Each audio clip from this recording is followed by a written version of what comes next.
کیا سلوک کیا، یہ جان کر آپ حیران رہ جائیں گے۔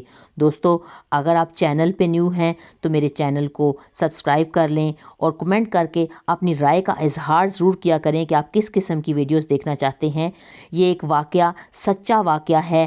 یہ انڈیا کے ایک چھوٹے سے گاؤں اتر پردیش کا واقعہ ہے، جہاں دو پاس پاس گھر تھے، اور جو اس میں سے ایک گھر مسلمانوں کا تھا اور ایک غیر مسلم کا گھر تھا۔ غیر مسلم کے گھر میں ایک چھوٹی سی 4 سال کی بچی رہتی تھی۔ وہ ساتھ والے مسلمانوں کے گھر میں اس کی دوست رہتی تھی، وہاں اپنی دوست کے گھر وہ روز کھیلنے چلی جایا کرتی تھی۔ اور وہ مسلمان جو بچی تھی وہ اپنی ماں کے ساتھ قرآن پاک پڑھتی تھی، تو قرآن پاک اس کی ماں اس کو سکھاتی تھی۔ تو یہ جو غیر مسلم لڑکی تھی، اس کے دل میں بھی خواہش پیدا ہوئی کہ میں یہ کتاب پڑھوں، اور اس نے اپنی دوست مسلمان کی ماں سے قرآن پاک پڑھنا شروع کر دیا۔ اس نے آہستہ آہستہ کر کے قرآن پاک کا پہلا قاعدہ پڑھا، اور اس طرح سے اس نے آہستہ آہستہ کر کے سارا قرآن پاک ان کے گھر سے پڑھ لیا۔ اور یہ بات اس غیر مسلم لڑکی نے اپنی ماں کو، اپنے والدین کو نہیں بتائی، اور اس نے دل ہی دل میں قرآن پاک پورا جب مکمل کر لیا تو ساتھ میں کلمہ بھی پڑھ لیا، اور وہ مسلمان ہو گئی۔ اور اس طرح سے وقت گزرتا گیا اور وہ لڑکی بڑی ہو گئی، جوان ہو گئی، تو اس کے ماں باپ نے اس کی شادی ایک ہندو لڑکے سے کر دینے کا ارادہ کیا۔ وہ لڑکا اتنا کٹر ہندو تھا کہ وہ مسلمانوں کو دیکھنا تو کیا، مسلمانوں سے بات کرنا بھی پسند نہیں کرتا تھا، کیونکہ اس ہندو لڑکے کو مسلمانوں کے بارے میں غلط انفارمیشن تھی۔ جب اس غیر مسلم یعنی کہ ہندو لڑکی کی، کیونکہ اس کو ظاہری طور پہ تو وہ ہندو ہی ابھی کہیں گے، کیونکہ اس نے اپنے ماں باپ کو نہیں بتایا ہوا تھا کہ میں مسلمان ہو گئی ہوں، میں نے قرآن پاک پڑھ لیا، اس لیے اس کے ماں باپ ہندو ہی تھے، اس لیے اس کا ہندو ایک لڑکے کے ساتھ شادی کر رہے تھے۔ جب اس لڑکی کو ہندو لڑکے کی شادی کے بارے میں پتہ چلا تو وہ اپنی جو مسلمان سہیلی تھی اس کی ماں کے پاس آئی۔ اس نے اس سے کہا کہ میں نے آپ سے پورا قرآن پاک جب سیکھا تھا تو دل ہی دل میں نے کلمہ پڑھ لیا تھا، میں اب مسلمان ہوں، لیکن اس بارے میں میرے ماں باپ کو نہیں پتہ۔ اگر میں اپنے ماں باپ کو یہ بات بتا دوں گی کہ میں مسلمان ہوں تو میرے گھر میں ایک کوحرام مچ جائے گا، میرے ماں باپ مجھے گھر سے نکال دیں گے، اور اب میری شادی ایک ایسے شخص سے ہونے والی ہے کہ وہ ہندو ہے اور وہ مسلمانوں کو تو دیکھنا تک پسند نہیں کرتا۔ تو اس کی سہیلی کی جو ماں مسلمان تھی، اس نے کہا بیٹا، اگر تم قرآن پاک سے سچے دل سے یقین رکھتی ہو اور اللہ تعالیٰ سے تم سچی محبت کرتی ہو اور سچی مسلمان ہو چکی ہو تو اللہ تعالیٰ تمہارے دین کو اور تمہیں ضائع ہونے سے ضرور بچائے گا۔ پھر اس سہیلی کی ماں اس کو قرآن پاک کا تحفہ دینے کا ارادہ کرتی ہے، اور اس کی قرآن پاک کی وہ بڑی اچھی سی پیکنگ کرتی ہے، اور شادی میں جا کے وہ تحفہ اس بچی کو دیتی ہے، اور بچی کی ماں سے کہتی ہے کہ یہ تحفہ بچی کا سسرال میں جا کے کھلنا چاہیے کیونکہ اس کی پیکنگ بہت اچھی ہوئی ہے۔ تو لڑکی کی ماں بھی یہ بات مان جاتی ہے کہ چلیں ٹھیک ہے، یہ تحفہ سسرال میں جا کے ہی پہنچے۔ اس طرح سے قرآن پاک کا تحفہ اس کے ساتھ اس کے سسرال میں پہنچ جاتا ہے۔ لڑکی اس قرآن پاک کے تحفے کو ایک باکس میں چھپا لیتی ہے۔ جب اس کا شوہر آفس میں جاتا ہے تو بعد میں وہ قرآن پاک نکالتی ہے اور اس کی تلاوت کرتی ہے۔ اس طرح سے کئی سال گزرتے گئے، لیکن اس کے شوہر کو پتہ نہیں چلا کہ وہ مسلمان ہے۔ آخر وہ لڑکی ایک دن ماں بننے والی ہو جاتی ہے، تو وہ سوچنے لگتی ہے کہ میں نے اپنے دین کے بارے میں اپنے شوہر کو نہیں بتایا، لیکن جب یہ میرا بچہ پیدا ہوگا تو اس کے بارے میں کیا ہوگا، مطلب اس کا مذہب کیا ہوگا۔ میں چاہتی ہوں کہ میرا بچہ بھی میرے مذہب پہ ہو، وہ ایمان لائے اور مسلمان ہو۔ یہی سوچ کر وہ بہت پریشان ہوتی ہے کہ اللہ تعالیٰ سے دعا کرتی ہے کہ اے اللہ تعالیٰ کوئی ایسی ترکیب نکالیں جس سے وہ اپنے بچے کو بھی کلمہ پڑھا سکے، وہ بھی مسلمان ہو، لیکن اس کو کوئی بھی صورت نظر نہیں آ رہی ہوتی کہ وہ اپنے شوہر کو بتا سکے۔ ایک دن اس کا شوہر جو ہے وہ سخت بیمار ہو جاتا ہے، وہ ٹیسٹ کروانے کے لیے، علاج کروانے کے لیے ڈاکٹر کے پاس جاتا ہے۔ جب ڈاکٹر اس کا ٹیسٹ کرتے ہیں تو وہ جان کر بہت حیران ہو جاتے ہیں کہ اس کو کینسر ہے اور اس کی زندگی کا صرف 1 ماہ رہ گیا ہے، وہ آخری سٹیج میں ہے، 1 ماہ کے بعد وہ مر جائے گا۔ وہ ڈاکٹر کی یہ بات سن کر بہت حیران اور پریشان ہوتا ہے اور واپس اپنے گھر آتا ہے۔ بیوی کو دیکھ کر بہت رونے لگتا ہے اس کا شوہر، تو اس کی بیوی بھی اس نے اپنی بیوی کو روتے ہوئے شوہر نے بتایا کہ تم بہت حسین ہو، خوبصورت ہو، نیک ہو اور وفادار ہو، لیکن میرا اور تمہارا ساتھ اب کچھ دنوں کا ہے، صرف 1 ماہ کا ہے، کیونکہ مجھے کینسر ہے۔ وہ اس کو ہاسپٹل کا سارا واقعہ سناتا ہے۔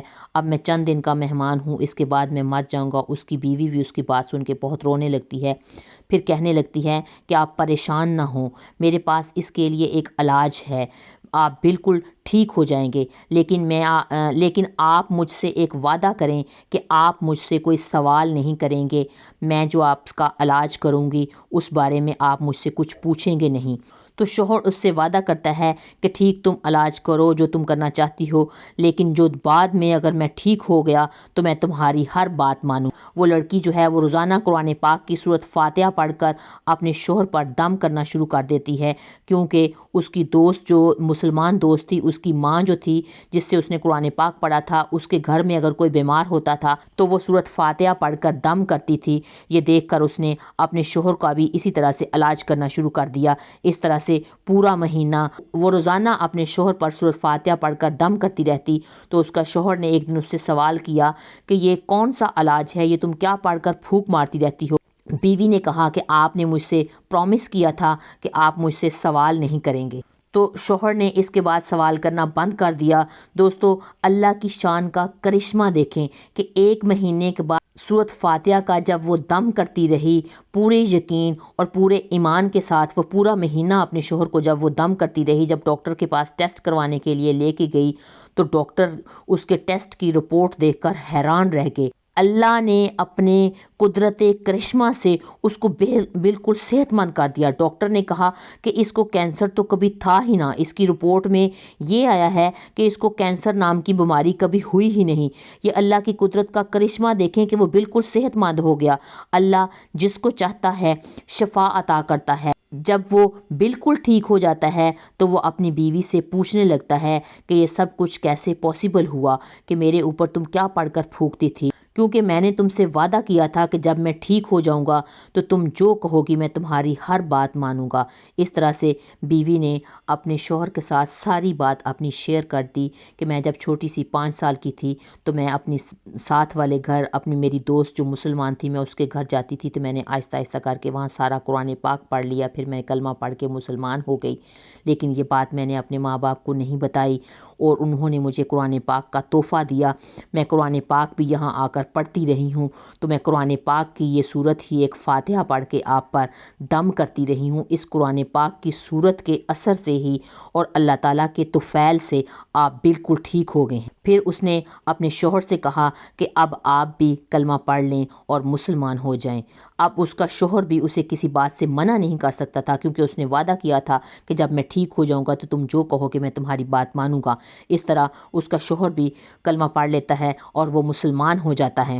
اس طرح سے کچھ دیر بعد ان کے بیٹا پیدا ہوتا ہے اور وہ بھی مسلمان ہوتا ہے۔ اس طرح سے پوری فیملی مسلمان ہو جاتی ہے، لیکن انہیں اس بات کا ڈر تھا کہ ہم مسلمان ہیں تو ہماری فیملی اور ہمارے جو ارد گرد کے لوگ ہیں وہ ہمارے ساتھ برا سلوک کریں گے، ہمیں جینے نہیں دیں گے، اس لیے وہ یہ بات کسی کو بتا نہیں سکتے تھے۔ وہ اس بات سے جب پریشان تھے تو اس کے شوہر نے کہا کہ تم پریشان نہ ہو، میں اس کا بندوبست کرتا ہوں۔ تو اس کے شوہر نے سعودی عرب کی ایک بہت بڑی کمپنی میں اپنی جاب کے لیے اپلائی کیا، تو اللہ کی قدرت سے سعودی عرب میں اس کی جاب ہو گئی اور وہ اپنی فیملی، بچے اور بیوی کے ساتھ سعودی عرب جا کے رہنے لگے۔ اس طرح سے وہاں سعودی عرب میں وہ خوشحال زندگی گزار رہے ہیں۔ وہاں نماز اور قرآن پاک کھلے عام پڑھ سکتے ہیں، کوئی ان کو روکنے ٹوکنے والا نہیں ہے۔ اللہ کی قدرت کا یہ کتنا بڑا کرشمہ ہے کہ اللہ تعالیٰ نے ایک غیر مسلم کو اس قرآن پاک کے اثر سے، کہ قرآن پاک کی سورۃ فاتحہ کا اس کو اتنا اثر ہوا کہ وہ ٹھیک ہو گیا، اس کے طفیل وہ خود بھی مسلمان ہو گیا اور بھرپور زندگی، ایک مسلمان زندگی وہ دونوں میاں بیوی گزارنے لگے۔ اللہ اس طرح سے جس کو چاہتا ہے سنوار دیتا ہے، جس کو چاہتا ہے اس کی زندگی کو اچھا بنا دیتا ہے۔ اللہ تعالیٰ سے دعا ہے کہ اللہ تعالیٰ ہمیں قرآن پاک پڑھنے کی، اس پر عمل کرنے کی توفیق عطا فرمائے، آمین۔ اگر آپ کو ویڈیو اچھی لگی ہے تو میری ویڈیو کو لائک کریں، میرے چینل ماہین اسلامک وائس کو سبسکرائب کریں۔ فی امان اللہ۔